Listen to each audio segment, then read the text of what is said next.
Hello and welcome to the Try Talking Sport podcast hosted by me, Joanne Murphy. Whether you are an athlete, adventurer, endurance enthusiast or simply have an interest in sport, you have come to the right place for inspiration, encouragement, motivation and, as always, plenty of entertainment. How is it the end of June? This year is flying. I can't believe it's almost July. What a busy year it has already been, and it's about to get busier as I get into the meaty part of the announcing season. I cannot wait. I'm off to Ironman UK in Bolton this weekend and I can't wait to meet the athletes and get race day Sunday underway. If you are racing this weekend, please do get in touch and let me know. For those of you racing an Ironman or Ironman 70.3 this year, be sure to check out the Help I'm Racing an Ironman series on www.trytalkingsport.com under the Performance Hub tab. The first two articles cover checklists, registration, packing and racking, the things that cause lots of stress and headaches for first timers or even well-seasoned triathletes. We had a huge response to the podcast with Galway para rower Katie O'Brien in the last episode, who has since gone on to win gold at the World Cup in Poland in the PR2 singles category, and she set a new world record in the process. If you haven't tuned into that episode, it's definitely worth a listen. There has been so much good news in endurance sports since the last episode. Almost too much to mention without leaving something out, so here are some of my highlights. Congratulations and well done to Joe Barr in the Race Across West in the States, finishing 4th overall and with a time of 68 hours and 53 minutes. He broke the age category record by a massive 5 hours and 3 minutes. Well done to Joe, Jill and all the crew. Congratulations also to Team Aspect from Kilkenny, who finished in 3rd position in the Race Across America over the weekend. Unfortunately, Graham Mackin was forced to withdraw from his solo effort in RAM due to medical issues, but I have no doubt he'll be back again in the future, and he also probably has another challenge already up his sleeve on the cards for the coming months. Closer to home, congratulations to the riders in the Transatlantic Challenge that took place earlier this month. They deserve serious kudos for battling the elements and the distance in this epic endurance race along the Wild Atlantic Way. Well done also to everyone who took part in the Western Challenge in Galway, with special mentions to my fellow Galway-based cycling club members, Martin Divley, who won the 525k race unsupported, and Sean Hernan, who was a very close second on the day. Ronan Burke won the 300k supported race, whilst Mary Corliss from Tuam hammered the 300k course unsupported in fine style. And with lots of other great results from the event, well done to all of the riders. Former guest on the podcast, Cormac Ryan, has just cycled unsupported across the States. Having battled an eating disorder and overcome it only last year, he set about this challenge to raise awareness and funds for Bodywise through his #project Educate. Well done, Cormac. Go listen to his story of his cycling adventure from Achill to Athens from last year on the podcast, episode number 69. It is an eye-opener and fascinating. It is so good to see sport is definitely back, and back with a bang. And with the Ross and National Road and TT races taking place last week, the cycling was immense. The Tour de France kicks off this Friday and we definitely can't wait to watch that. Plus, the running and triathlon seasons are both in full swing with lots of races already completed for 2022. It's a jam-packed calendar ahead for the next few weeks at home and abroad. It's just so great. If only the weather picked up, it might feel like we have a summer of racing rather than a winter season of warm rain and wild winds. Hopefully July and August will bring brighter days and sunnier weather, although I'm not going to hold my breath. But I do have my fingers and toes crossed. So now to this week's episode with a very special focus on the Mondello24 Cycle, which took place across the weekend of the 18th and 19th of June at the Mondello racetrack in Kildare.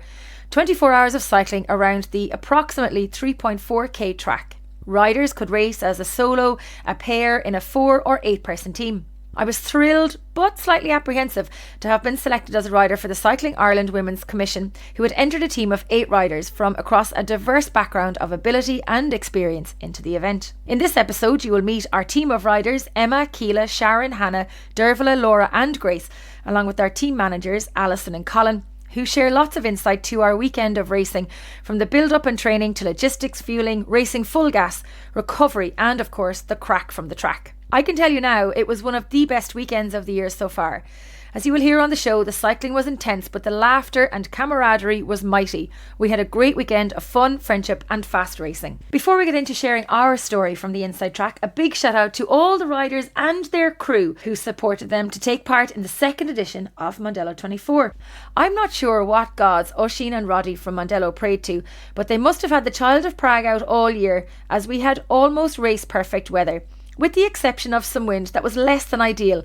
But by comparison to the weather for the event in October last year, we had a heatwave on that track. The event this year was just as exciting as the October edition, and with lots of riders returning to test their mettle over 24 hours as a solo or two-person team.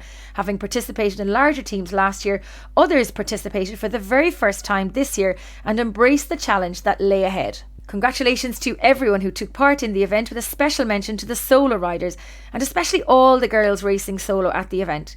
Shout out to my fellow Galway Babes rider, the machine Karen Cassidy, who retained her crown as the Queen of the Track for 2022, finishing 10th overall in the solo race, clocking up 631.52 kilometres across the 24 hours, breaking her own previous record by over 30k. Winner of the men's solo event was Lindsay McRae, who took top honours, completing 226 laps of Mondello Park for an 8-lap winning margin over Portadown Cycling Club's Joel Kerr.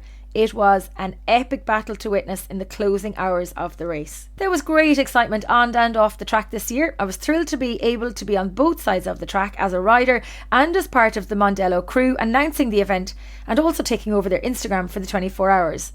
There was lots of talking and cycling done over the weekend. Aside from the highlight of racing the event, my highlight was the buzz and excitement in the closing minutes of the race as riders rounded the final turn to make it out on the last lap before the checkered flag came down. If the racing on the track hadn't worn me out, the excitement and sheer emotion on the finish line cheering on the riders had me completely spent.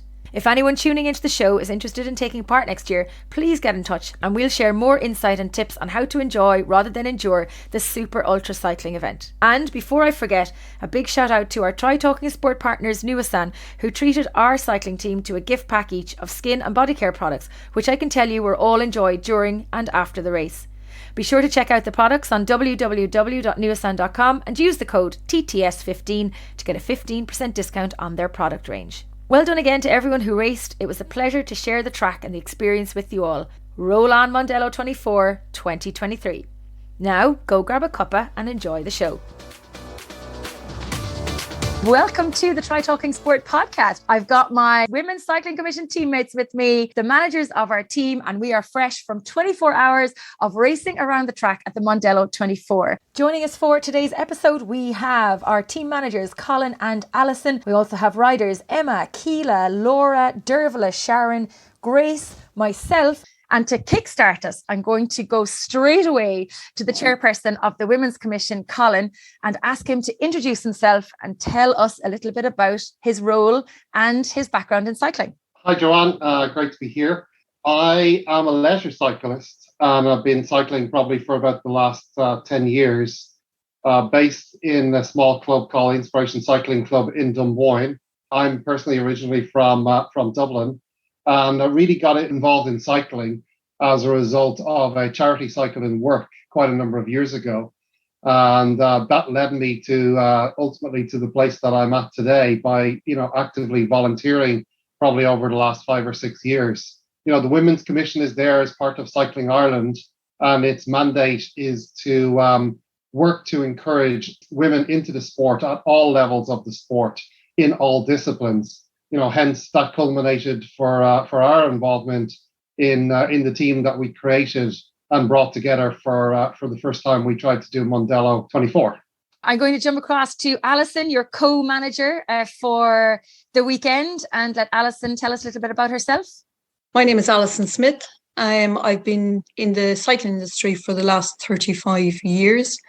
My children started to cycle with Navan Road Club when they were 8, 9, 10 years of age. And currently we have Emma, who is still cycling as a junior.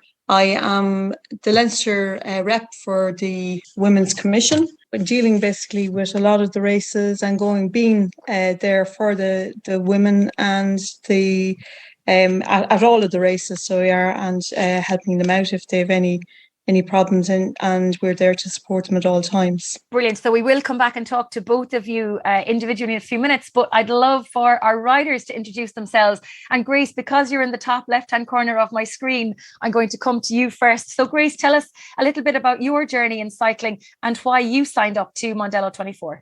Hiya, Joanne. So I started cycling about 3 years ago. It was actually one of my gym clients. So I run like an online and actual real life gym for women only. And one of them said it'd be good crack for me to try a sportive. So I was like, yeah, that will be good crack. Did 40 mile sportive and then bought a bike a week later. So got hooked really quick.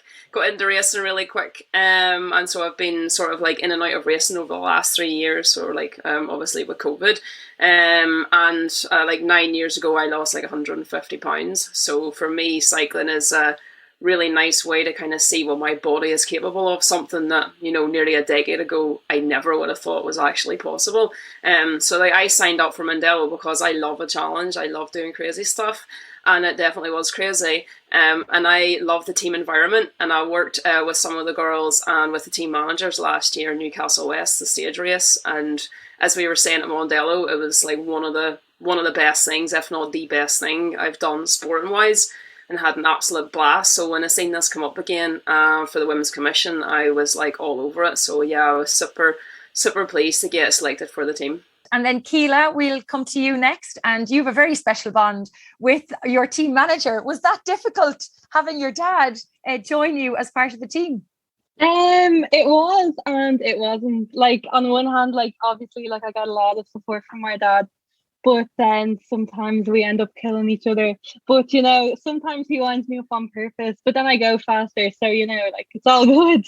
I guess like I'm a track cyclist, so I mostly spend most of my time on the velodrome, and like Grace, like I've been involved on Women's Commission's teams before. I've went to Manchester twice representing the Women's Commission on the track over there, and then like Grace, I was involved in the Newcastle West stage race, and then I did the Ross as well last year. So it's always like really good crack and like really well run, and we get so much support. So when I saw this again, like Grace, I was like, yes, definitely want to sign up and give it a good go, because I saw Mondello24 on last year and I thought it looked like great crack. So I was like, oh yeah, like I'd love to see what I'd be able to do on that. So signed up, gave it a good go, and yeah, it was great. And gave it a good go and had the fastest lap of the whole 24 hours. Yeah, no, that was great. Special shout out to Inspire Repeat Socks, because they were the company that organised the fastest lap prizes. And yeah, as soon as I saw that on Facebook, I was like, right, I need those socks because they are the best socks going. So yeah, I just smashed it for one of the laps, and yeah, lucky enough, held it for the whole day then. And of course, 5 riders from the team actually had top 10 fastest splits across the weekend. So absolutely fantastic. Sharon, I'm going to come to you next, and let's hear a little bit about your background in cycling. I know we met years ago for the very first time as part of the Giro de Jigsaw. But why did you get involved in this event particularly, and why did you apply to join the team? I started cycling, I suppose, about 5 years ago. I had been a runner and used to run a lot of half marathons, and found myself on an adventure race that had a cycling element to it, and a canoe. I think we had to go around the lake a couple of times, but I fell onto the bike that day and I've never ran since. So it's just cycling that I do now. I couldn't believe how much I loved it. I joined a leisure cycling club and I stayed with them for about 2 years. But I've always had a mad competitive side to me. I want to win, and I'm looking for the bling and, you know, the medals and all of that kind of thing. So I joined a racing club, Greenmount Cycling Academy in Limerick, and I've been with them for the last 2 years. So I race pretty much a lot of road racing, crits and TTs and that. But I've done some endurance work like yourself when we met. I suppose it was about 5 years ago now, and we did the Galway to Dublin and back to Galway again. And I've done an Everesting challenge, and I've done Malin to Mizzen. And I applied to the Women's Commission for this one initially to see if I was good enough to get on the team, to be very honest with you. That was the first thing that drew me to it. The second thing was the fact that it was a team of 8 women, and I was drawn to racing as part of a team and meeting other girls and tactically trying to win it, and that side of it really fascinated me. And again, to win it was one of the other reasons I applied. So, and I'm delighted that I got to be part of it. You and I are the elders of the group, the oldest riders. We'll talk about that later on. The most senior, maybe, we'll say. Yes. Dervla, Diesel Dervla and Diesel Dervla's Diaries, a recent advocate and recent cyclist, but absolutely loving it. That's it, yeah. Gaelic popular background. COVID hit 2020. I seen a local couch to 50k come up, so decided to put on my big girl pants that day and meet new people and do new things. Done that. There was a 5-6 week program, and totally lost the plot after that. Ended up signing up to Eiffel Determined, which was going to Paris and cycling home over 4 days, which we covered 555 kilometres. Best crack we ever had. All for charity. We raised over £65,000. Cycled. The biggest spin was a spin up from Dublin. So we left the docks in Dublin at 11 o'clock that day after getting off the boat from Paris. Throne were playing Croke Park at the time. The streets were full of Throne supporters there. Come on! All of us going through on the motorbikes in front of us, and a van in front with beacons and all. It was just brilliant. I've never experienced anything like it. And so why did you sign up to Mondello? I wanted to challenge myself. I wanted to know where I stood with people across the country. We have a relatively new club there, Infinity Cycling, and 6 mile cross throwing. I'm only used to riding with novice riders, same as myself as what I was. But I wanted to challenge myself, see how I sit with the elite, as I call my other teammates there, because they're right up there. And the fact of going around Mondello track just was mad. I was like, absolutely, sign me up now. We'll come back to the madness of cycling around the track for 24 hours. But before we do, I'm going to pop down to Laura to talk to us. Well, I've been cycling since 2018 is when I joined the cycling club. But I have a bit of a different background than the rest. As a kid, I was not into sports at all. Never played sport. Had no interest in it. Was no use of it. All I did was play piano when I was a kid. So I wasn't a naturally sporty person at all. But I bought myself a bike and I joined the cycling club, and I just loved it. Just loved it from the start. The sense of freedom and everything that it brought was just fantastic. Now, the type of cycling that I do is the more leisure cycling, shall we say, and definitely not flat roads. Where I live, there's no such thing as a flat road. Now, there's no mountains either.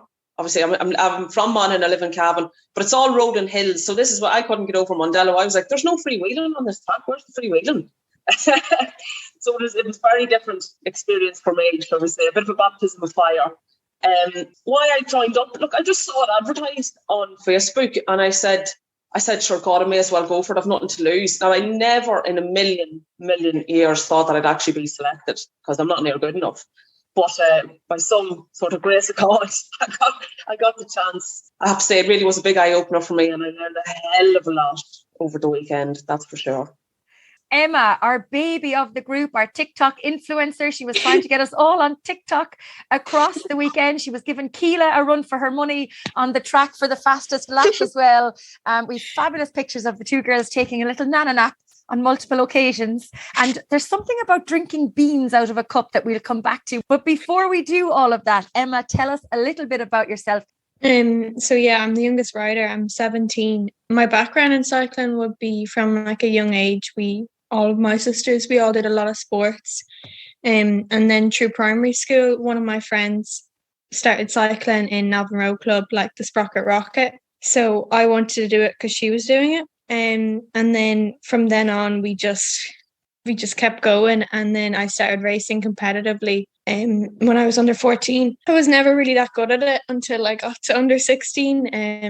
And like, I just wanted to do Mondello because like I ride for Women's Commission a couple of times and I thought it was quite good. And then my best friend Keela was doing it, so I had to do it. And of course, your mum, Alison, was one of our team managers. And similar question for you that I put to Keela. Was it a bit strange having your mum there, or was it good, or did you kill each other? No, like me and Mummy kind of do our own thing. Like she's my manager through everything, like school, cycling. Like she's never off my back. So it wasn't really that different. So that's the introduction to all of our riders, with the exception of Hannah. I'm going to come back and I'd like to talk to Colin and Alison, because although we've all our separate reasons for signing up to Mondello, I guess that the first question I have is, why did you decide to put a team into the Mondello24 race? I think, Joanne, the reason was myself and Keela had gone and done training nights there because Maynooth's Cycling Club, they actually open it up during the winter and they hire the track on a Wednesday night. So you can go down, pay your fee and actually go and do some training. And for me, that was a safe place to bring Keela during the winter and actually get some road miles. So we'd experienced that aspect of it. I'd heard a lot from other teams about last year. Unfortunately, last year was kind of horrendous because it was in October. There was a lot of darkness and rain. So it was a very different event. And obviously we were hoping, being very close to the longest day, that we were going to get, short darkness and long daylight hours and no rain, which thankfully we did. So for us, it was about a new experience and bringing together a team with perhaps a different skill set and a different approach. It was also about, Oisin, the organizer, coming to us and saying, look, we really want to encourage more diverse teams in here. We don't have an all-female team. We'd like to have that, and we'd like to get you involved. So we said straight away, yeah, we'll do it. Now, we probably could have put in 2 or 3 teams, but as you have seen from the weekend, it takes a lot of support. It takes a lot of management. My view and Alison's view was, hey, we need to do this once. We need to do it as right as we can with one team. And it was really an experience that you need to learn by doing. And you need to experience it to know what you might correct or do differently next year. But for us, it was super. It ran like clockwork. It was probably the biggest toll was on us, right?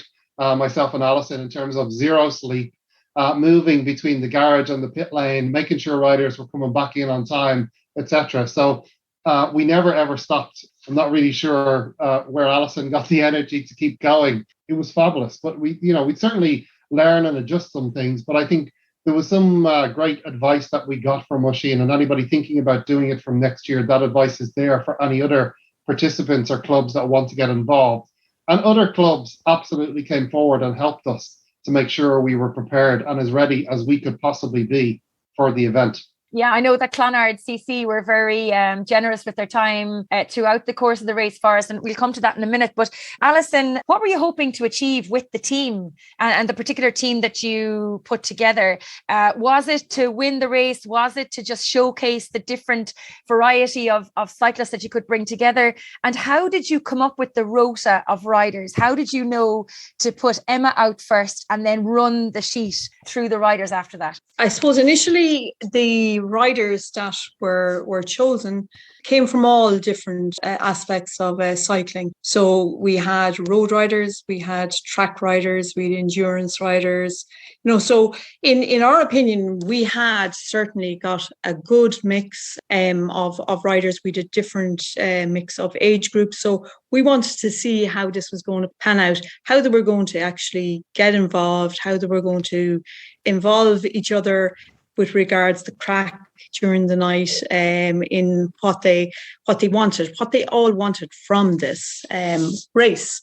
And I suppose we didn't hear that word race an awful lot. It was more like the crack and the camaraderie of the cycle as such, as the team. And we went into it that we wanted to see what everybody could do, what the best times could become. And the way the rota panned out was, it was really Colin who looked at that. And the way that we decided we would do a mix of riders between age groups, abilities, and put them out and see what way that would pan up. It was all open to change at any stage, but we didn't need to have to do that.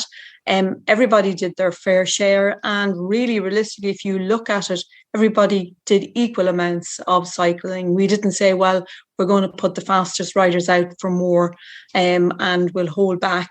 people who are tired. We didn't. We got people up out of bed during the night that had their few hours, sleep or just a rest on a chair. And everybody was very willing and happy to do their bit. So I think the overall plan and the overall result really came into play, and I think everybody was very happy with it. What intrigued me was how close everybody was in terms of laps. You know, that for such a mixed group of abilities and mixed group of experience, that the fastest lap and the slowest lap were all probably within a minute of each other, which is quite incredible when you think about it over the space of the 24 hours. Colin, do you want to jump in there maybe and talk a little bit about the strategy? Things did change throughout the event as well. I know Alison was key chatting with the guys from Clonard to change things from being initially a 30-minute rotation each, and we run through the 8 riders. Then we moved into a gung-ho 20 minutes each, three laps, go out, do a lap, do a full lap, and then do a lap and come into the pit lane. And then things changed as we moved into the nighttime to give us an extra bit of recovery. And then we went back into 30 minutes on for the rider. And then you made decisions on the fly then after that to give us the best chance to finish as high as possible. Yeah, for sure, Joanne. I think just before I get to that, one of the things that I think is important to note is that myself and Alison weren't actually involved in the selection of the group at all, right? So there was a selection criteria that was sent out. And on purpose, because we had 2 potential riders, we excluded ourselves from that process. So, Jen Bates, who would be riding National Series, every weekend, and, other participants from the Women's Commission actually made that selection. But the selection ultimately makes itself, because we attribute points to the different criteria that are made available. So just wanted to share that with your audience in terms of the process. So in terms of the criteria or how we went about what we were doing, Alison's kind of mentioned it. It was myself who said to Alison, look, I think we should allow Emma as our most junior rider to have the honor to actually lead the team out, right? So that was really the only thing we had decided upon. And when we did the 2 training evenings, that showed us that there was really only 30 seconds between everybody's lap time. So there was very little difference. There was nothing in it in terms of picking one rider over another. It was more about what might happen to a rider in the middle of the night, in the darkness. How would people react to that? And none of us knew. If this had been a 3-day stage race or a 5-day stage race, we know how to prepare for that. We've done it many times, and we can predict pretty much what's going to happen. But we didn't know. But we didn't need to have any concerns with this team, because we didn't have any issue. There was nobody who couldn't do their stint and do the same times. What we tried to do, based on some support from Ray in Clonard, he was very kind, and he'd actually helped us last year. And he was one of the people who worked on the team for Rostamon with us. And that's how we know each other. He said, look, you need to see, is it better, rather than going out and doing 5 laps, would it be better to do 3 laps, so a shorter stint, and see would we actually increase the speed and the times as a result. So the thinking was, let's move from the 5 laps we had been doing to 3 laps. And as you say, I was putting that in people's heads to say, you're doing an out lap, you're doing 1 lap, and you're doing an in lap. So psychologically, I was trying to say 1 really fast lap. But actually, everybody tried their damnedest. But actually, it was really, really marginal whether that was making a difference or not. So we said, actually, we need to opt for more rest in between people's stints. And therefore, because there wasn't enough of a difference, we went back to 5 laps in that particular case. So that was, one of the learnings we had. I think, the other aspect is to make sure that we're supporting the riders in terms of recovery, that people are getting an opportunity to have some sleep.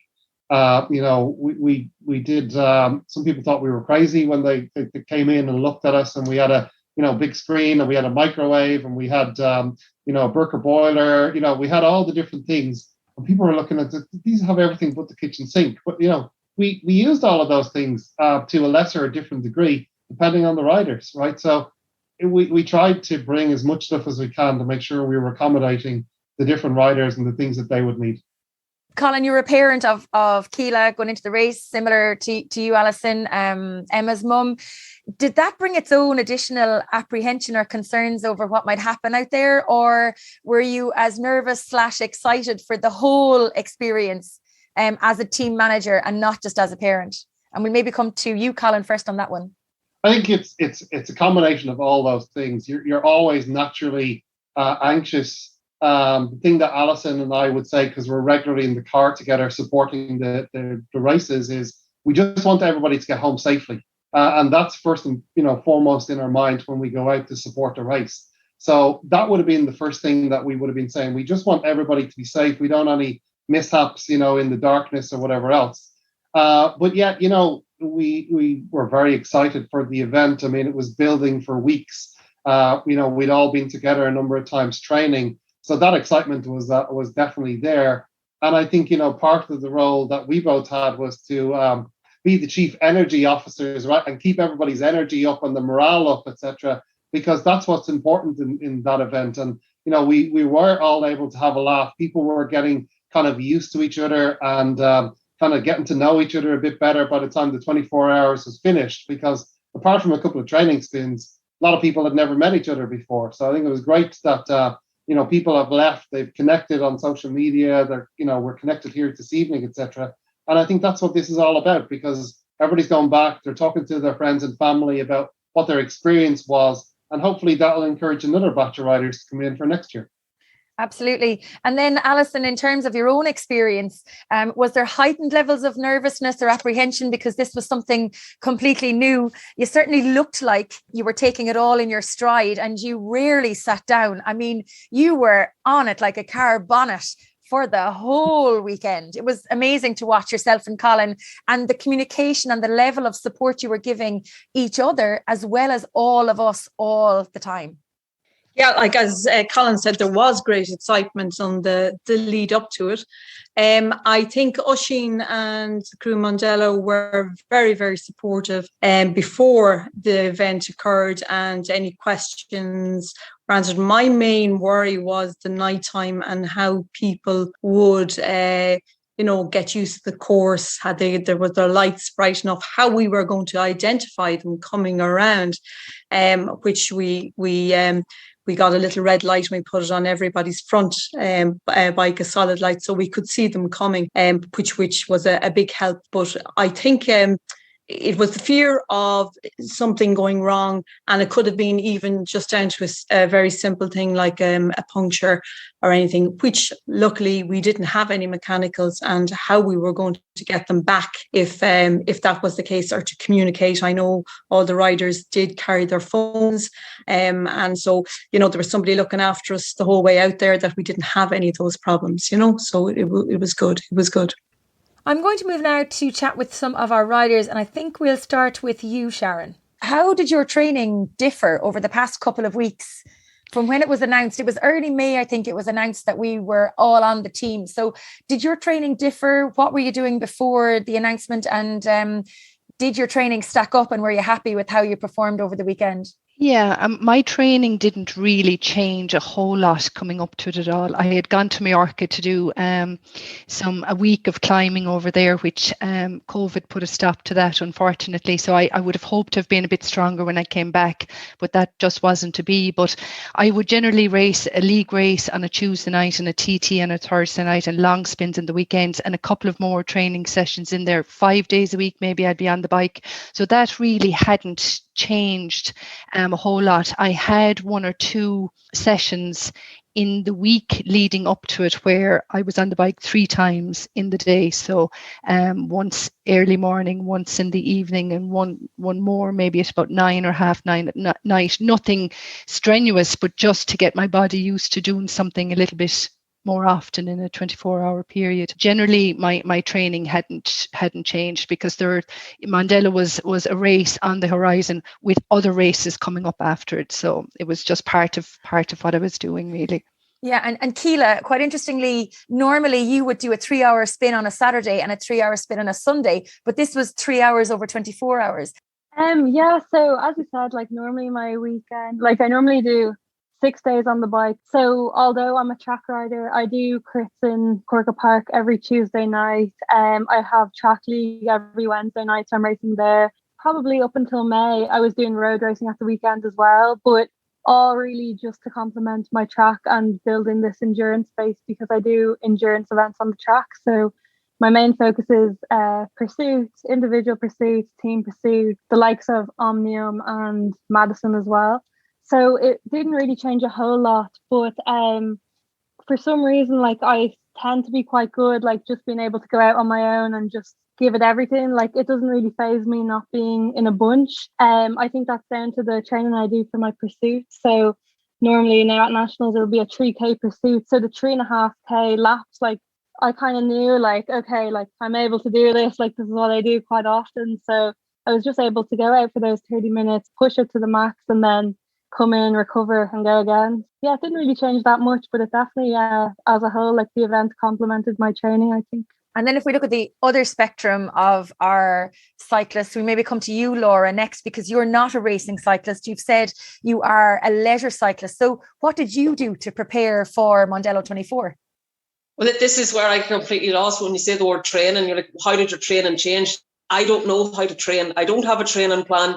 I don't have a coach. I just go out on my bike and enjoy myself, and always have done. So, like, for me, weekly cycling is, I go on my club spin on a Wednesday evening. That's DB Club, fantastic club here locally. And I go out myself as well once or twice a week. And I say all around here is just all rolling hills, so up and down the hills. And then for a weekend, I would always do a good 100k spin at least on a Sunday, again with my club. So I don't know anything about structured training or any of these things. I mean, a lot of what was said in the pits, a lot of stuff that was discussed totally went over my head. I hadn't a clue what people were talking about most of the time. And then warm-ups, I was like, I don't know what to do for a warm-up. So remember, I actually went over to Sharon because I got the wobbles on Saturday before the whole thing started. I started to feel, oh God, I shouldn't be here. I don't belong here. I'm an outsider. This is terrible. I'm going to be awful. I'm going to let everyone down. And I just asked Sharon, I was like, what do I actually have to do for a warm-up? So it was a complete fish out of water experience. It was a big learning curve. But you enjoyed it? I loved it. We'll come back to that. Dervla, what about you and training? You had been down in Connemara, I think, at the Tour de Connemara. Is that correct? So filled up this year rightly. We were in Mallorca at the end of March.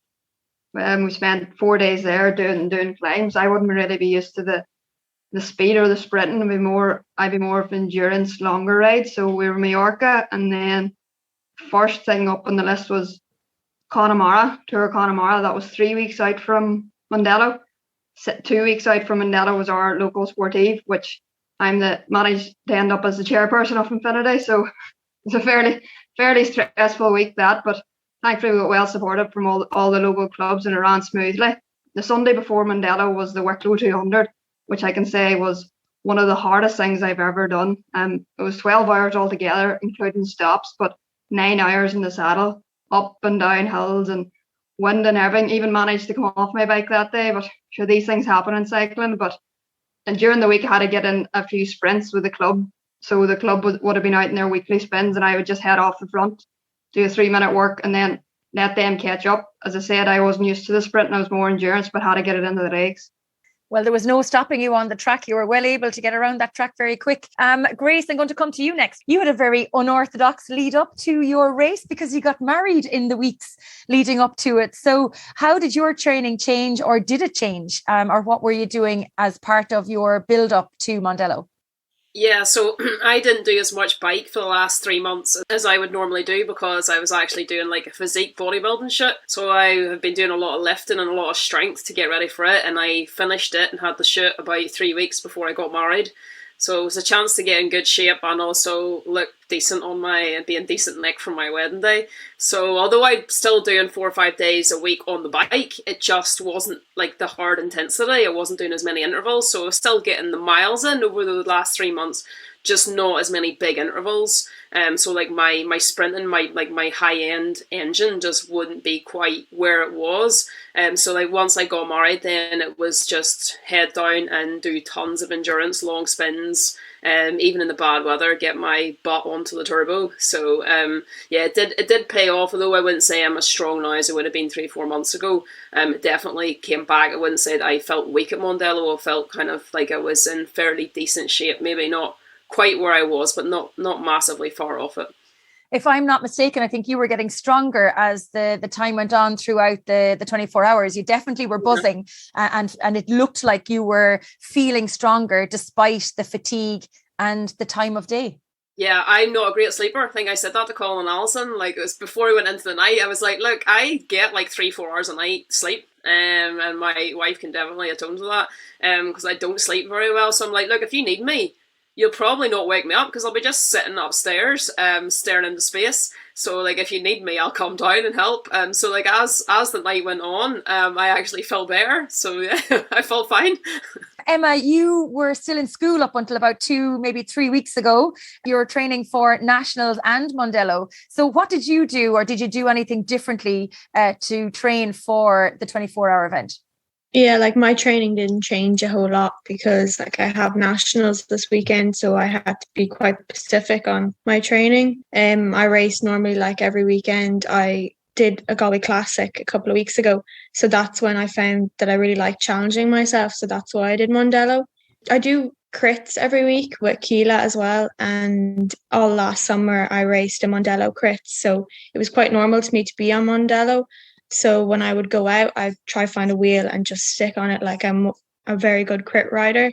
So the men probably didn't like me sticking on their wheel, but once I get a wheel, I can go as fast as I can, and that's where the power comes. Yeah, I saw you a few times absolutely nailing it. And never mind being stuck to a wheel, you were up the front driving the power and driving the pace. Many of the listeners will know that actually I had COVID about 2 weeks before the race, and I had been traveling since early May with work. So I didn't have the level of training I would like to have put in for the event. And I was really concerned about how my body would react to trying to push it beyond what I thought it was going to be capable of. And I think I said it in a text to the team at one point that I really thought I had bitten off more than I could chew by the time we got to Mondello, because I was in the unique position of being part of the team, but also being part of the crew for Mondello. So personally, I felt a huge amount of pressure. I think at the very start when I was warming up, Emma had made a lovely slice of toast. She had done her rotations. I was the fourth rider out. She came over with the toast to eat it. And I was joking, saying, I'm already toasted. And we were only about 2.5 hours into the race and I hadn't even been on the bike. But it was definitely for me one of the best experiences I've had in the last couple of years. I've only done a little bit of racing in the past year, I suppose, on the gravel bike more so than anything else. So for anybody who's listening in, who's a new convert to the Try Talking Sport podcast, firstly, you're very welcome. But second of all, I had done some ultra racing. I had been out on the bike at night. The biggest and hardest part, I think, of actually getting to the start line wasn't the training. It was the logistics in terms of the lists of things that we needed, the food, the nutrition, the actual gear. Like, how many sets of gear do you actually need to bring in a 24-hour bike race? So let's talk about the logistics just a little bit. Who brought more than 3 pairs of shorts with them? Just put your hands up. Colin even brought more than 3 pairs of shorts with them. So everybody has put up their hands. How long did it take for you to pack? Because my head was frazzled. I think for the whole week, I was picking bits and pieces up and trying to put them in a box. And on the last day before I left here, I was like, I actually don't think I can do this. The logistics of this, and I wrote the lists. I know Colin had a little bit of a heart attack when he saw the lists, but it was pressurized, wasn't it? I don't know, does anybody want to jump in there and talk about the lists and all the stuff you had to think about? Dervla, maybe you might jump in there for me on the lists and about what you thought about the preparation required before we ever got to Mondello. I was doing trips to Dunn stores left, right and centre, buying extra layers, thinking how cold is it going to be. 2 football bags full of stuff, as well as a grocery bag, my beautiful fold-out chair from Dunn Stores, as well as my dry robe, 3 different hats, so many different pairs of shorts, a jersey, base layers, socks, you name it, I had it. I could have dressed the whole Mondello. We actually could have set up a wardrobe and donated half our clothes to the charity shop because we didn't need them. I see you laughing there, Grace. You had a lot of gear as well. Yeah, like you think you underestimate how much you need, and like I think I put into the group, I was on the day before, I was at Chain Reaction and Decathlon, Not buying a new bike, getting more kit. I was like, how much kit can I fit in my car? And I have quite a big estate, and it was absolutely filled to the brim, to the point where I messaged Colin and I was like, are you bringing Coke? Because I don't even have any room for any more tins of Coke. So yeah, we were all, can I just say, even though Hannah's not here, we were all really jealous of Hannah's style the whole weekend. Like, my wife wants to be her, I said, and she was all biz. She wants her Crocs, she wants her hoodie. So yeah, we're missing Hannah today, but we definitely appreciated her style over the weekend. I think at one stage she might have been in scrubs in the pit. Yeah, I think she did have them. She had them with her, yeah. He was definitely wearing blue trousers anyway. Absolutely. And your chair was a godsend on the day and night as well. We do have the photographic evidence of Keela and Emma asleep on the fancy chairs. Emma, in terms of the racing, were you excited? Were you nervous? What were you most looking forward to going into the race? That night, I got a text saying I was going to be first off. So I got very nervous then because I knew everyone was going to be watching me. Like, if you see me on the start line, like, there was a man beside me, I was pacing up and down, and he was like, is she going to sprint or something? So I was quite nervous starting off, but once I get in focused, I can definitely do my part. My mum was the one who's giving me the bike, so we had a lot of practice during the winter time of changing bikes because I do cyclocross. So it came quite natural to us to jump on and just get straight on. But my mum tried to turn it the other way, so I purposely would go the wrong way.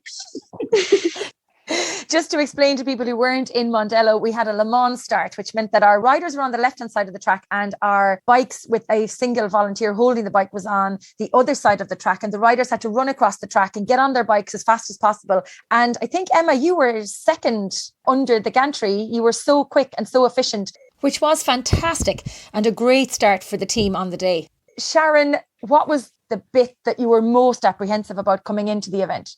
I don't think I was apprehensive at all until I got there.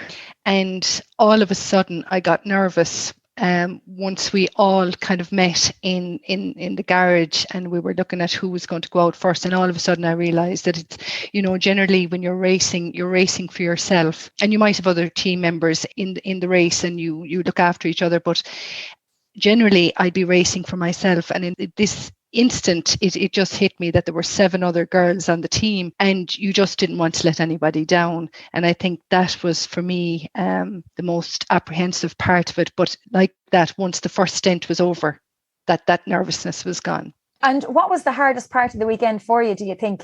I suppose the fueling part of it for me, even though I know what to eat and when to eat it and how to eat it and why I should eat it, actually eating it when you're exhausted becomes very, very difficult. And I was very lucky in that my partner joined us at some point in the evening and he was able to look after that then for me. Once I got off the bike, I was given coffee or I was given a drink or I was given the food that I should have been eating. So it took the pressure of preparing anything off me. And I think we probably all kind of felt that with Colin and Alison over the 24 hours, that really your only job to do is get on the bike and do what you do best. Everything else was looked after for us in some shape or form. And I think that's what made it so easy. And a big shout out to Liam, because not only did he come in and mind us all like another big brother, we'll consider Colin and Alison Mammy and Daddy, but Liam was like the big brother minding us, not watching us, minding us, but he was watching us to make sure we were all okay. Like the minute you got off your bike, he had a dry robe there waiting for you. He had the recovery boots. He was helping people with stretches. He was giving advice. He was kind of taking a little bit of pressure maybe off Colin and Alison in terms of minding us and assumed that role, which was very much appreciated. And just to add to that for a second, because it'd be remiss if we didn't, he didn't just look after the riders, but actually he looked out for myself and Alison too, because there were times when we just needed a cup of tea or something, because literally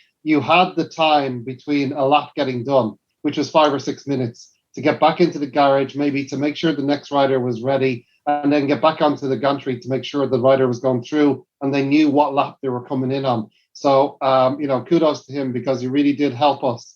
And that would, form part of, recommendations for next time. We need more volunteers to actually be part of that management team to support it. But Liam just fitted in perfectly, and it was great to have him there. And his level of experience as well was hugely important.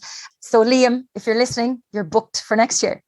Sharon, you mentioned about the difficulty in trying to fuel while you're on the bike. And certainly that's so important, because not only is the recovery off the bike important, but getting the fuel back into you. So I thought it was Emma who was drinking the beans from a pink cup, but I do believe maybe it might have been Keela who had the unorthodox way of refueling after her stint. Keela, what do you have to say about that?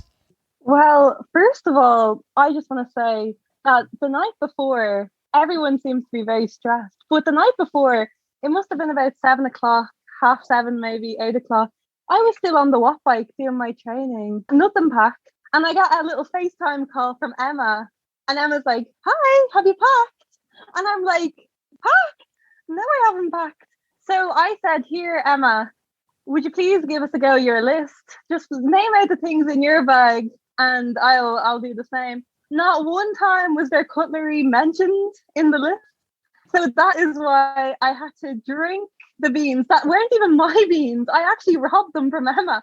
I just got off the bike, saw the first thing in sight, and I was like, "Yep, I'll have them." So robbed her beans. And then I was like, "Lads, like, where's the spoons?" Not a spoon in sight. So then sure, I just said, "Well, I'm not wasting my energy walking down to the cafe. I'm going to be real recovered here before I go for my nap." So I just started drinking them out of the little container. And I didn't think there was anything wrong, but apparently everyone thought that was mental. Let's just say it was a little unorthodox, but they worked, Keela. They gave you extra power. It was the protein in the beans. Ah, yeah. Dervla, maybe might come to you next. Well, I done a stint at about 1 or 1:30. I went to the shower 2 o'clock, and then I went to the 24 Sorry, did you just say you had a shower? Yeah. Okay, right. And then I went to the Sorry, cafe. did anybody tell you I'm the only one that can be the princess on the team? I didn't have a shower. Hold on here, Hannah had 3 showers. She was the cleanest person there. Did she do any riding at all? No, geez, no. She spent all her time in the shower. Anyway, continue your story there, Dervla. So I went to the shower at about 2 o'clock, and the cafe was open all night, and I was starving. So I went in there and got a curry chip. And at 2:30, I was sitting eating a curry chip and drinking a can of Sprite, thinking, "What have I done in my life? Like, where have I gone wrong? I feel like I'm coming in from a night out." Sitting eating a curry chip at 2:30 in a random place in Kildare. You couldn't write it, like. Unbelievable. We need to take a commercial break for a second. Like, I was wondering where my life went wrong. But Dervla, was it one of the best experiences of your life? You would swear it's coming in from a night of jiving, not after doing 5 laps of Mondello course, sitting eating a curry chip at 2:30 on a Saturday night. Couldn't write it. There are worse places you could have been. She was living her best life, enjoying every minute of it. Fair play to you, you know. Absolutely. Living the dream come. At least you were allowed to have chips. Me and Keela were robbed from the experience of eating chips. Yeah, our manager, Alison, said no chips. So, of course, I had to send my sisters to sneak the chips, and we did end up having chips. But Alison did not know. So this is where all the stories come out in the wash. Should we just kick Alison and Colin off the call now so we can discuss freely and openly all the things we did that we shouldn't have done? Laura, can I talk to you about the fueling as well and just see, you know, this was the first time you've done anything really like this before. How did you manage your fueling and your recovery? Well, I mean, like I know it was the first time I've done like anything like this, but I mean, I've done long sprints before, like I've done Wicklow 200 a couple of times and things like that. So, like, I've no problem. I'm the kind of person that, like, I can pedal a bike all day and all night. It's just, don't ask me to sprint, you know. But it's, in terms of fueling, like, I didn't have a strategy because, like, I don't know all the science. I don't have someone telling me what I should be eating and when I should be eating it. I just brought a big bag of stuff with me, of stuff that I'd normally eat, and I just ate what I'd normally eat, and just when I felt hungry, and that was that. So I just had, like, I actually made a dinner, a big turkey stir fry before I left, and I had it with me, and I made loads of sandwiches, and just brought fruit and a few wee bars and cups of tea, and that was me sorted. Yeah, I think that was key as well for me. I didn't really go hell for leather on the sugary stuff. I tried to really watch what I was eating and get enough protein in after each stint without having too much carbs, because I just didn't want the food resting in my belly when you're going out and you're trying to absolutely nail it. I don't need to be puking on the side of Mondello as well. And if I had thought I had curry, chips and a Sprite at 2:00 in the morning, oh my God, Dervla, I actually think I'd be sick. But I can tell you now, the jellies and the marshmallows in the box were my lifesavers for the later rotations. And on my very last rotation, I actually took watered down Coke on the bike with me, and it was the job. But I didn't really overeat. I was very conscious of not eating too much sugar and not getting that huge energy high, and then maybe not being on the bike for 2 hours, or also eating too much and then having it lodged in my belly. Grace, nighttime cycling, what did you think of it? Because I absolutely love it. I had never cycled at night, and I was the same. I absolutely loved it. I think I said to Colin Allison, like, put me in again, coach. Once I'd done my 2 stints at like 12:30 and 3:30, I loved it. I was like, I'm buzzing to go out again. And it was still so fast. Like, I really thought that the times at night would be a lot slower because everybody's going to be more careful. You're kind of still a bit unsure of where you're going. Is everything going to be lit up? But actually the times were as fast, and then I think my laps were faster than some of my daytime ones. So I absolutely loved the nighttime cycling, although I went and bought loads of fluorescent kit from Chain Reaction. I've mentioned them twice. Hopefully they give me a discount code now. And did not use any of the fluorescent kit that I bought. So I feel like I slightly wasted some money there. But I'm sure somebody can invite me out nighttime cycling sometime soon. And I have a load of really nice kit from Chain Reaction. Unfortunately, Hannah isn't here, but we learned that Hannah didn't have prescription glasses. And we realized that when she put on her regular glasses, that she could actually cycle faster in the dark. So, there's some really good tips like that we learned by doing. So we were calling her a bat, because she could actually fly when it was dark. Yeah, she was doing a little bit of meatloaf like a bat out of hell. She was flying around the track. Sharon, do you want to maybe talk about the track itself and the wind? Because there was a lot of wind.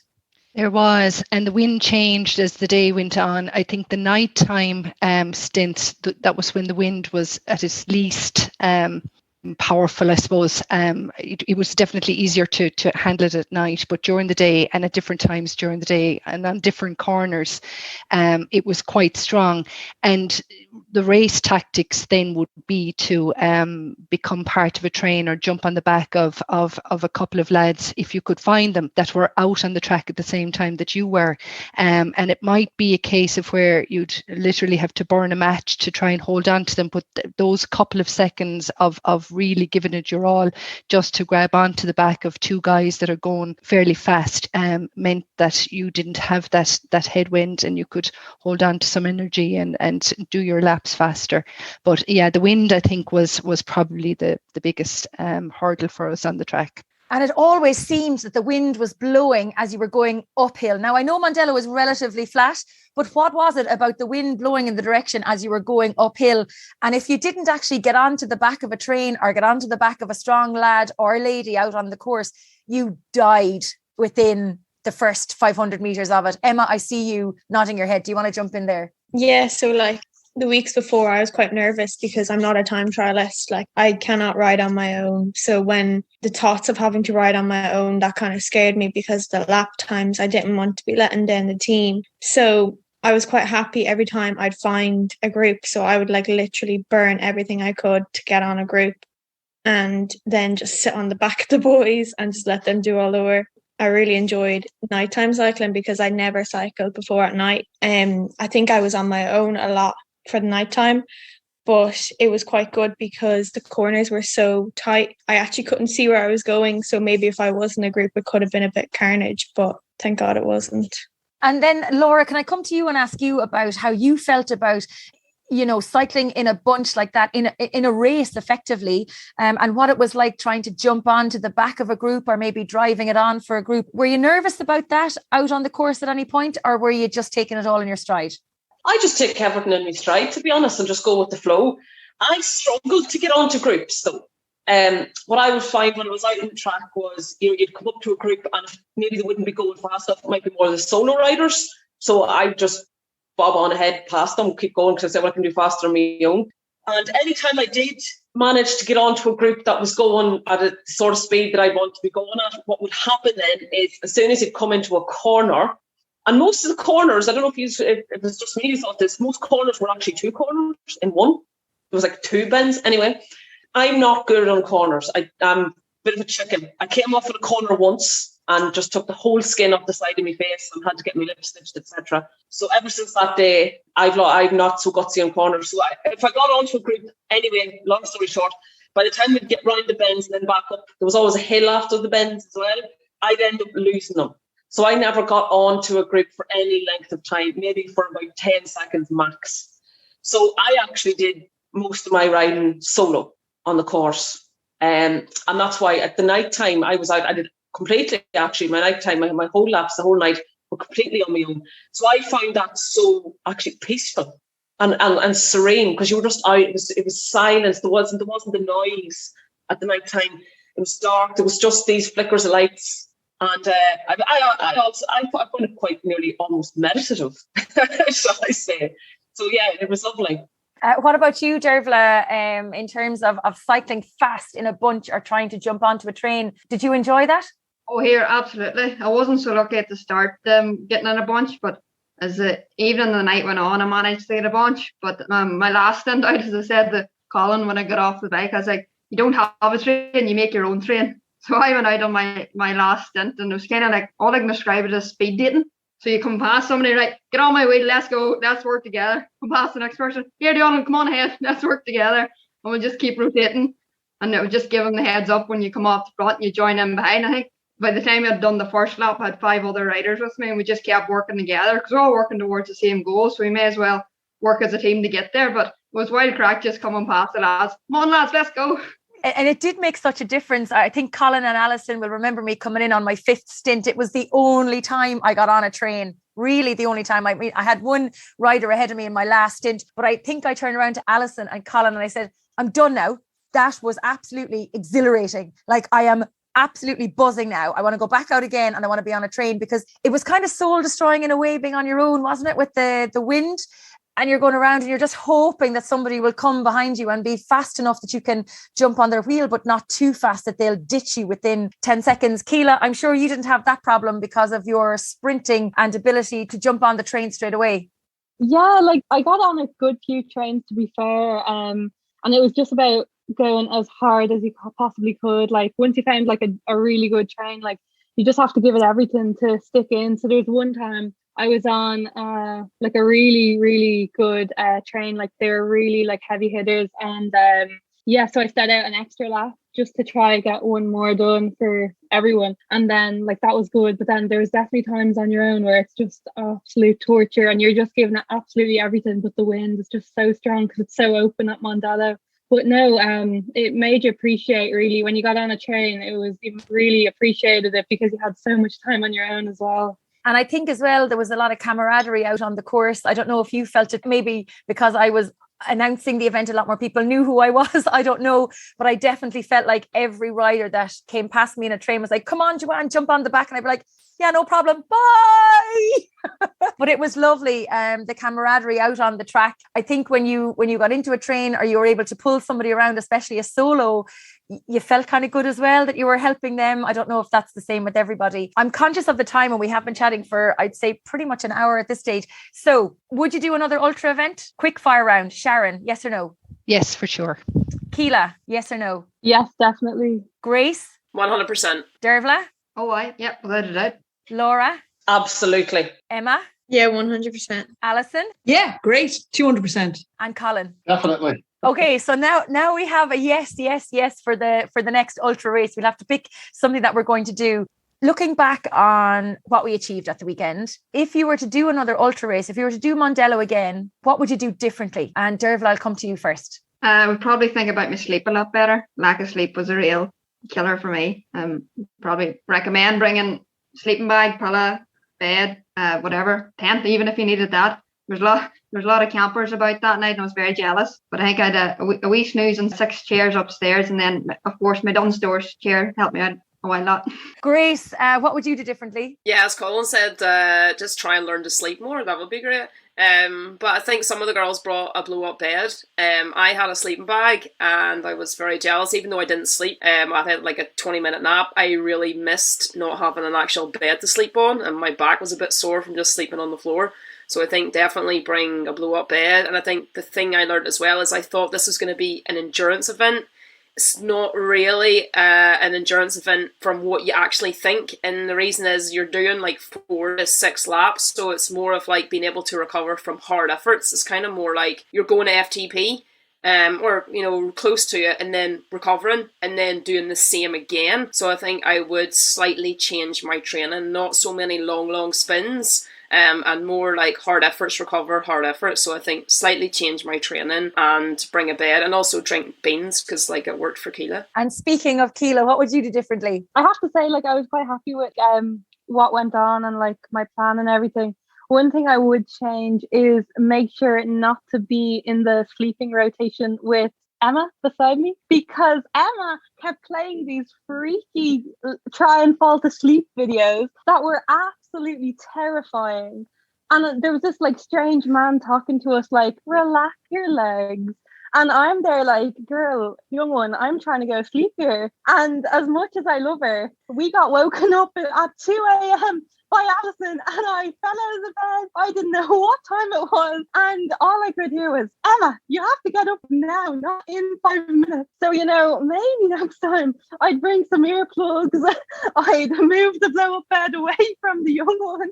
But no, I'm only messing. She's my best friend, so I love her. But I have to say, those were the most funniest moments of the whole 24 hours for me.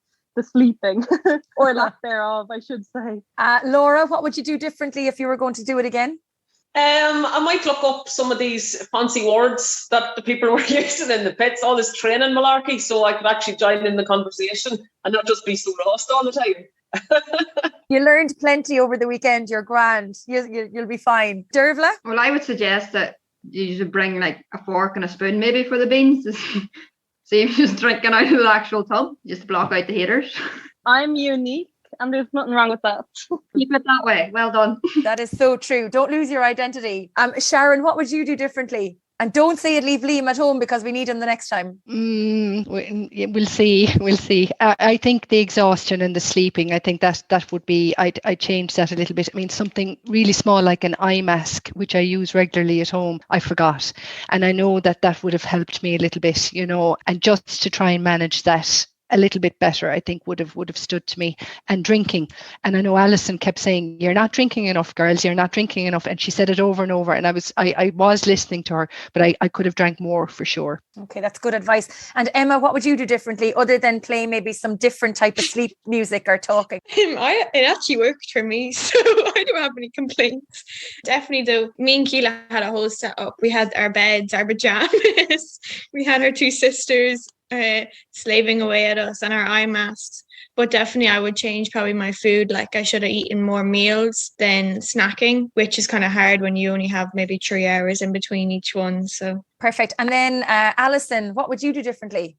Oh, I think I would have left Emma at home. No way. No. Oh, Emma can be a diva in the middle of the night, and my main worry was when she was up there with Keela in the room asleep, I thought, oh no, this is going to be difficult to get her up. But Keela was saying there, it was headspace, Keela. I must get it for you. Mindfulness. That's what was setting Emma asleep. We had heaters. We had 2 heaters, which were probably a big mistake. We needed them during the night. They were hired heaters from Cal's Hire. However, they kept blowing the fuses, so did when one of the other teams had turned a kettle on. So we had plenty of trips up and down to the fuse board. We had a microwave. Grace had brought her coffee machine. Like we had toasters. We had everything that was needed. Yes, beds, maybe a camper van, I think next time to take out, because unfortunately all these things took up an awful lot of room, whereas there was only ever kind of 4 girls getting ready to ride, where the other 4 were resting at any one time. We just seemed to be very, very short on space, Yeah, and we were sharing the pit with a number of other people as well, which was great fun, but it is limited space. So an advice to any of the teams that are doing the event next year, maybe look at your own kit list, and a camper van or a caravan is definitely a good idea. Colin, from your perspective, anything you do differently next year? Delivery on speed dial, make sure the food is coming in. I think a few pizzas would have went down well at one point, for sure, despite the fact that they're carbs. I think we probably we over-egged and overestimated the challenge it was for myself and Alison. We loved every moment of it, but I think we probably need at least another 2 people to give us a bit of a break, so that you can actually go and have a meal and just go and rest yourself. It's 24 hours is the race, but we were there 3 hours in advance, and then you're a couple of hours by the time you get the place packed up and get yourself home. So it's a long period of time to be on your feet and going. But I think in terms of the logistics, I think we covered off nearly every single other thing that we would have wanted to do. So I was very happy that between the riders and ourselves, everything was there. Alison had brought the Wahoo kicker with a bike on it, so we weren't having to change into different things.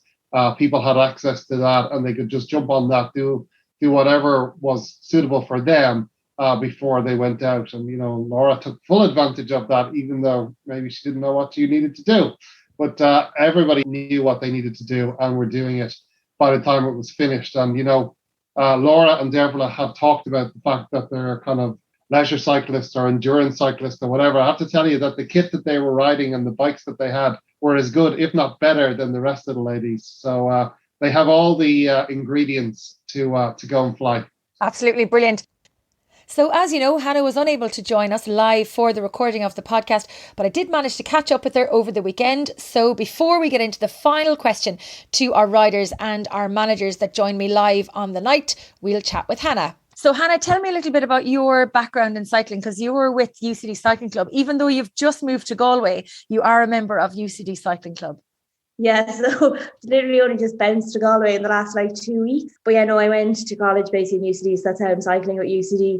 I've been racing with them since last year. I only took up bike racing in 2021. After COVID, I had predominantly been doing triathlon with Piranha Triathlon Club and had represented Ireland at age group level. For some reason belonging to me, I was just like, you know what, we'll try this bike racing crack. And that's what I did last year. And then soon enough, I got hooked and then just got sucked into this amazing community of people that I've definitely made lifelong friends with now.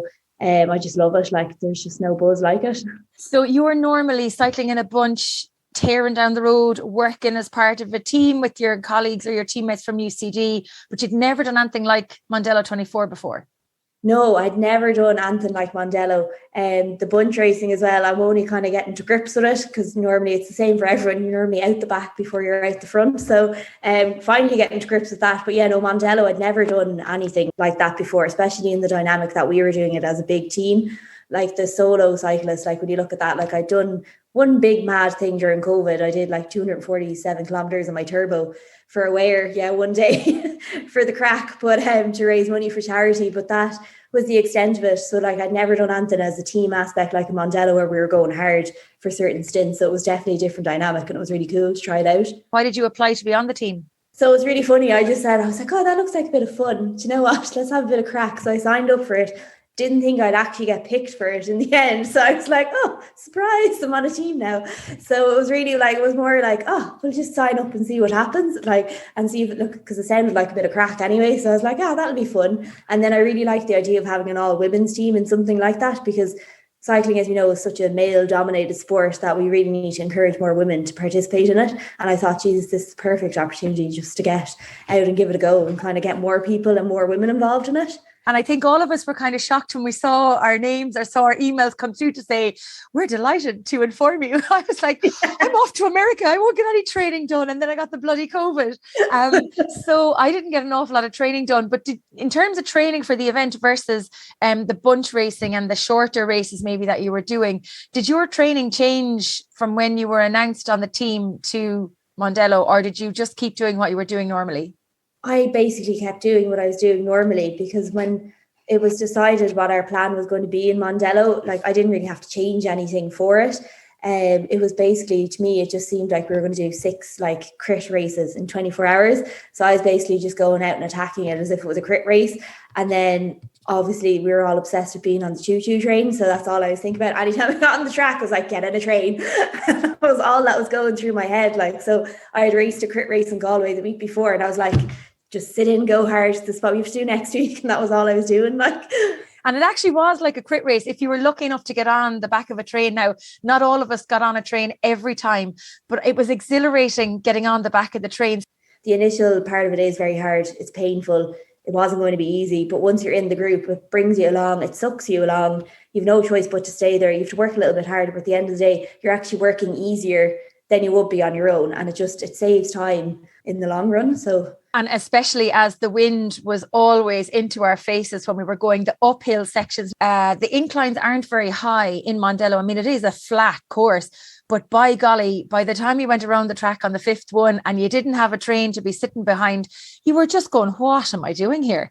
Yeah, the wind, I think the wind was probably the hardest thing for me. I was just like, oh my God, whenever I was by myself, if I was by myself and there was that slap of wind in the face, that was the one thing. I was just like, oh, get me out of here. And of course, everybody on the team loved your Crocs and your scrubs. Yeah, I love my Crocs. I have like several pairs of them. I have a little bit of a collection going on. I wear them in work.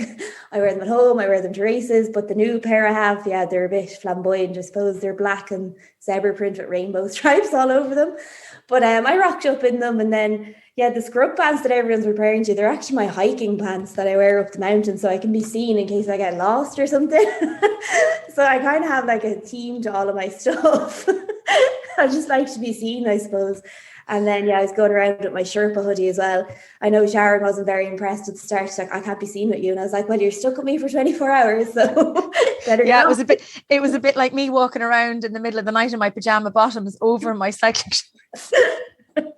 That was great too. Good fashion. It was just so comfortable, and you just felt so comfortable because there was great crack and camaraderie, not only between our team, but within our pit and then with the other teams and stuff as well. There was great fun to be had. It wasn't 100% serious all the time. When we were on the track and when we were warming up, there was maybe 40 minutes of where you were just getting really focused on going out and giving it socks. But other than that, it was great fun in between each of our rotations. Yeah, oh no, such good crack. Like, I don't think I've had as much fun with like people in my entire life. Like, it was great. Such good laughs to be had, like, and just so many jokes made, like, so definitely don't think you can beat it anyway. So you mentioned there that it was like doing 6 crit races in 24 hours. How did you fuel those hard rotations and how did you recover after them? So I found it hard kind of at first when our plan was changing in terms of fueling. But for me, fueling was easy enough because I kind of have a set pattern and a routine for what I do. So like 30 minutes out, I'd have some caffeine. An hour before, I'd be eating some carbs and I'd be drinking. I drink a lot of like nutrition, so I drink a lot of carbs through the bottle as well. And then afterwards I kind of wait a few minutes and just try to get something into me, like a protein shake. Fueling obviously is so important. So like by the end of it, I was kind of starting to feel the effects because it is hard to do it over 24 hours. I found it fine, but that's just because I've done work with Evan Lynch before, so he kind of has me like tailored into it, so I have it like all set out in my head. But I did start to get hungry and all I was craving was a curry during the night. Like, that's all I wanted was curry. And did you have it? No, because I missed it. It was all gone. Oh, no. If you look back at the race now and your prep for it, I know it was a bit crazy for you because you had that move to Galway from Dublin just before the race, but is there anything you'd do differently if you were to do Mondello again? I'd have more rest before it. I definitely did not have enough rest going into it. Just what, as you said, like the moving and everything and the working, and then I was just on the go constantly for like the last month since the Galway Classic, actually mid-May. I've kind of been non-stop. So I'd definitely be aiming for more rest before it. That would be probably my number one thing. Other than that, I don't think I'd do anything too much differently. And would you do another ultra? Would you go like a 4-person team, do you think, for something? Or would you consider going long yourself to do something? Yeah, to be honest, I remember it was last year at Rossman we were talking about it in the UCD team. I'd actually love to go and do the Donegal 555. That'd be something down the line that I definitely love to go into. I think the ultra cycling is amazing, and I just think it's kind of a different type of challenge. And I just have that kind of mindset where I can keep going and I'll just push the limit. I never want to give up. So I think that down the line, that's definitely something I will look into. And if you were to give one piece of advice to anybody who's listening to us now, who's contemplating putting a team into Mondello next year, what would it be? Oh my God, just do it. Such good crack, like just to give it a go. And like, if there's any women listening, definitely just do it. Give it a go. If you're wondering about it, don't sit in the fence. Just get on the bike and just do it, because you don't want to be sitting around wondering in the next year or two what could have been. And it's definitely the best thing that I've ever done was actually start racing my bike, because it's just, I can't even describe it. It's just such a good community to be involved in. But you'll always see a cyclist out on the road. And then there's so many clubs to join in like every area. Like, I'm blown away. I live in the middle of nowhere now, and there's about 5 different cycling clubs around me. I'm like, this is mad. It's so nice. Like, there's always someone to touch base with. And it's a really, really nice sport to be involved in. I don't know why I waited so long to get involved in it. Yeah, I think that's what a lot of people would say, is like they've waited a long time to get involved, but it was so much fun across the weekend. There was such a mix of age groups and such a mix of abilities and experience, but it didn't really matter because we all had the one goal, which was to race as hard and as fast as we could over the 24 hours. Oh, absolutely. Like, the team was amazing. Like, it just goes to show, like, it doesn't really matter what your background is. If you bring the right type of people together, we all had the same goal, as you said. If you bring the right type of person together, the end goal is always going to be the same. We're all from all different walks of life, but we all got on so well. We gelled together as a team. And to be honest, I think that's what was most important. And I think the fun aspect was definitely there. Like, it wasn't just serious the whole time. Made sure to have a lot of fun. And I think that's what's so important in sport, is to just make sure you're having fun as well as doing what you want to do and do well as well. Absolutely. We had TikTok videos, we had reels, we had funny photographs being taken of us doing stuff, and there was loads of fun in it, really, wasn't there? Oh God, yeah, 100%. Like, it was probably the most fun I've had in a while. Like, yeah. If I could ask you what the one highlight would be from the event, if you were to pick one, what would be the highlight of the event for you? I think the nighttime riding was definitely my highlight. The first stint I did in the dark, and the jokes have been cracked, obviously, because I wore my glasses so I could see. So I was like, oh, maybe I should be wearing these all the time. I think the nighttime riding was definitely my favourite part. I had so much fun, and yeah, my faster splits were on nighttime, which was hilarious as well. But definitely the nighttime riding and the crack that happened at night, because I really come alive at night being a nurse and everything. So I was like, this is fantastic. Thanks, Hannah. That was great. We'll now rejoin our team managers and the rest of our riders to finish out the podcast. I'm going to come to the final question now, and that is to ask you, what was the highlight of the 24 hours for you? And I'm going to start with Laura. That's a very hard question. To be honest, the highlight of the 24 hours was when it come in off me last shift, got off my last lap, got off the bike, and just Colin and Alison just congratulating me and telling me that I'd done fantastically, even though I knew they were probably lying.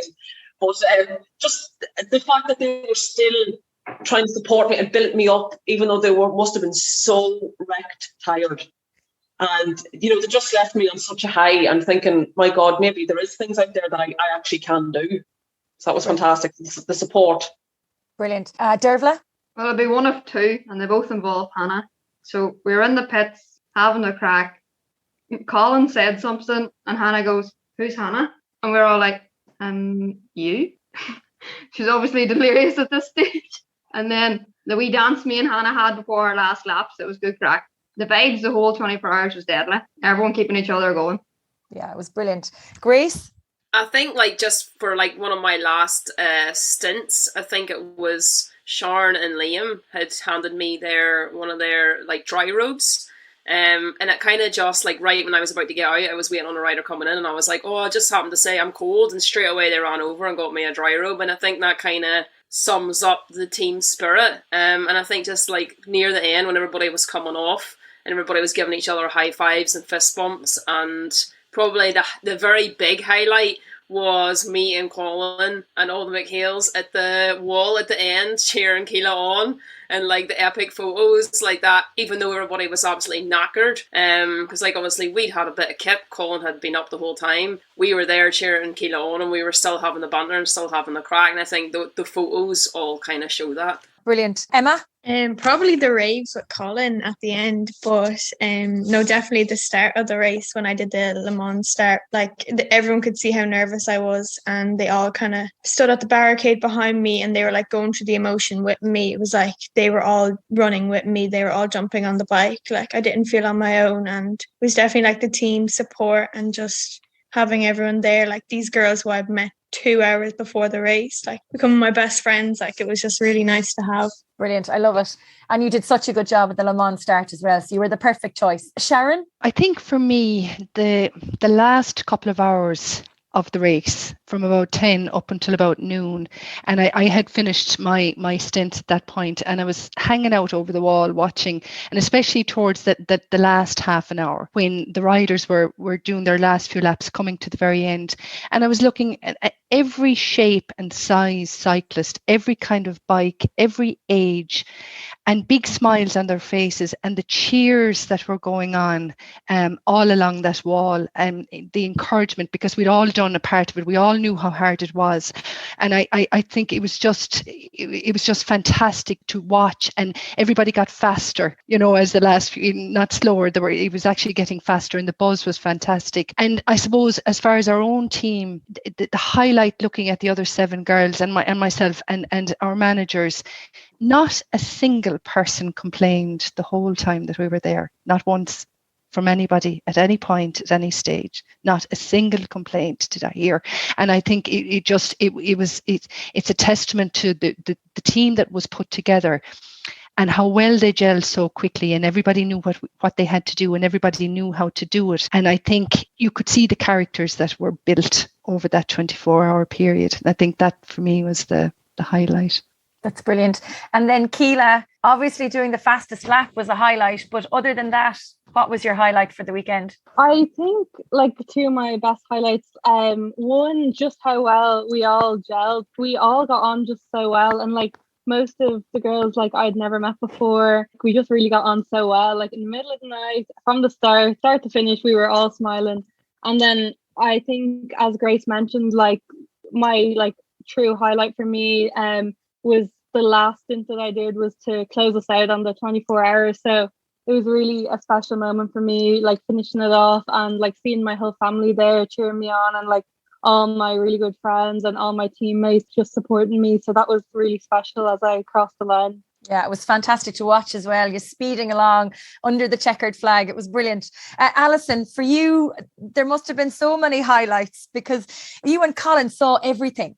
So while we were resting or we were cycling, we were missing out on some of the highlights that might have happened. So there might be things that you guys saw that we didn't see.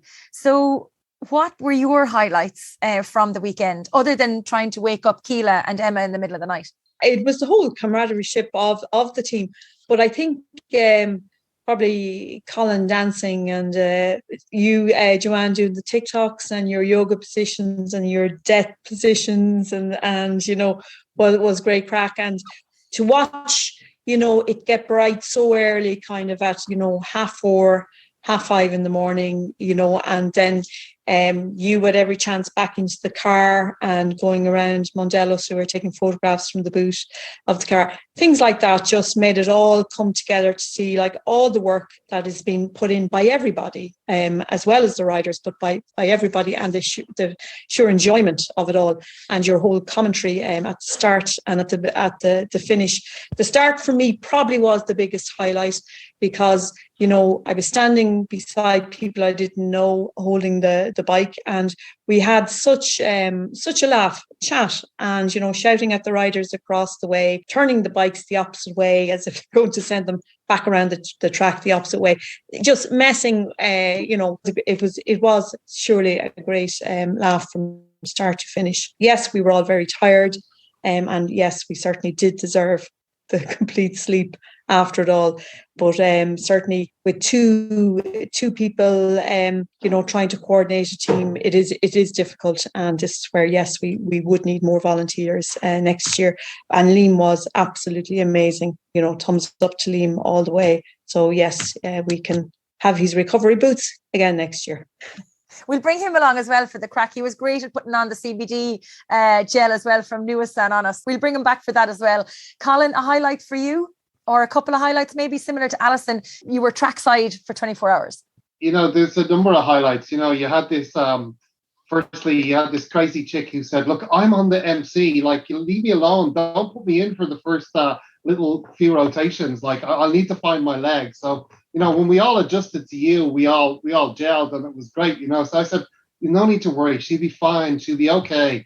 So, once I got the team around you, it was fine. I would say the energy, everybody was buzzing. There was nervous energy. There was laughter. There was fun. We were dancing. There was TikToks being done. There was boomerangs that you were asking us to do. It just added to the whole atmosphere, right? Because you need that. You need that to sustain you through the 24 hours. We needed it just as much as you guys needed it. And I think that was an important piece. So I think, I'm only echoing now the stuff that everybody said. But for me, the special moments that Matthew Lysett was able to capture of us with Grace and the rest of our family looking down and actually cheering Keela on, that is a special memory in terms of that photograph. But I'm just proud of the whole team because everybody did their part. I had this crazy spreadsheet that I showed Alison in advance, and she said, we'll have to see how that works out. But, it did, and we kept to it pretty much. Yeah, we changed it up from 5 laps to 3 laps, but everybody was able to play their part. We didn't have any hiccup, and I think, we catered for them because, we'd spare bikes, we'd spare wheels, we'd spare everything. And, we were as prepared as we possibly could be. And, I'm definitely on for doing it again if I'm in a position to contribute to that, and would look forward to meeting every single person on this team on the road somewhere over the next number of months, or whether it's Mondello again next year. But yeah, definitely 100% amazing experience, and it was a new experience for us as it was a new experience for the riders. Yeah, it was absolutely fantastic. And I suppose for me, as I mentioned earlier, and you've alluded to, I was emceeing it and riding it. So it was really interesting being on both sides of the track. It was hard at times because I felt like I was kind of torn between needing to be in the pits and hanging out with the team and then needing to be on the track and doing the track thing, or going around to all the other pits and talking to everybody else, because that was part of what my role was for the weekend. For me, the biggest concern at one point was at midnight, I hadn't actually sat down. So I was going into my break per se, with my long break until 3 o'clock, I think was when I went out on the bike again. But I hadn't actually sat down for more than maybe 10 minutes since 9 o'clock that morning. And all I kept thinking was, Joanne, you need to sit down. You need to lie down. You need to sit down. You're absolutely not going to be able to do the next few stints. You have to recover. And thankfully, I did manage to lie down for about, I'd say 20 minutes at one point and get a few minutes sleep. But for me, definitely coming into the team, knowing the strength of the riders that were on it, of the people that I knew of, I was really nervous, but there was no need for me to be nervous because this was one of the most welcoming group of people I have ever had the pleasure of walking into. Everybody was equal. We were all there with one goal, and that was to ride as hard and as far and as fast as we could every time we went out on the course, and for our managers to facilitate that in whatever way they possibly could. I think we've probably bonded for life as a group. I know it sounds really cheesy, but I really hope that we get to meet up again at another point, and that we're all lucky enough to be selected again for the Women's Commission, and that we've hopefully inspired some other people to take a leap of faith and to just think, do you know what, when it goes up again, just apply for it. It doesn't matter what level of cyclist you are, what experience you have. If you have a bicycle, a helmet, and you're up for the crack, then just go for it, because you never really know where the road will lead you. Thank you so much to all of you, to Colin, to Alison, to Keela, Sharon, Dervla, Emma, Laura, Grace, and Hannah. A huge thank you for everything that you did to support me, each other. So congratulations and well done to all of you, and the very best of luck to all of you in whatever you get up to for the rest of the summer. Thanks to everyone for tuning in. I hope you enjoyed this show. You can get in touch with any feedback or guest suggestions by emailing me on trytalkingsport@gmail.com. You can follow all of our activities and podcasts on Facebook, Twitter, LinkedIn and Instagram. Pop by, say hi, let me know what you think of the show. If you are new to Try Talking Sport, please do check out some of our previous episodes. You will be both impressed and inspired by our guests. Finally, be sure to sign up to our e-zine featuring articles of interest, some great discounts and the inside track on supporting your triathlon and endurance sport journey wherever it may take you. Sign up on www.trytalkingsport.com. It takes just 30 seconds and I promise I won't bombard your inbox with emails, just the good stuff. Until next time, stay safe, keep smiling, and remember to look for fun and adventure in every day.